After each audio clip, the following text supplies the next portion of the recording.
Mais la légende du coup de canon, c'est assez vieux, c'est juste après le rattachement de Nice à la France, c'est-à-dire dans les années 1860. Les Anglais qui étaient en garnison à Nice, le colonel venait tous les jours manger, le colonel qui s'appelait Sir Thomas Coventry, venait tous les jours manger à midi chez lui, et sa femme était systématiquement en retard pour préparer à manger. Donc il s'était mis d'accord avec les autorités niçoises pour qu'à midi pile soit tiré un coup de canon, et c'était le signal pour que sa femme prépare à manger. Et depuis, quand il est rentré chez lui, en fait, il était écossais d'origine, puisqu'il est d'Édimbourg. Et à Édimbourg, c'est aussi la seule ville en Europe où est tiré un coup de canon tous les jours à midi. Et donc, il a laissé une certaine somme d'argent pour que cette tradition soit perpétuée.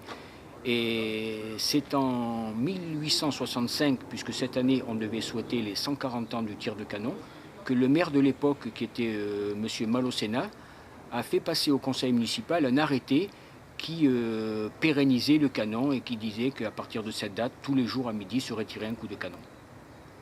Et la police municipale qui tirait le canon. Et depuis 1992, il y a eu une nouvelle réglementation pour le tir du canon. Et il faut être artificier de métier, donc il faut avoir le diplôme pour tirer le canon. Donc depuis 1992, c'est plus la police qui tire le canon, mais il y a un appel d'offres et voilà. Et nous, comme on fait les feux d'artifice aussi, on ne fait pas que le canon, on a été retenu pour tirer le canon tous les jours à midi.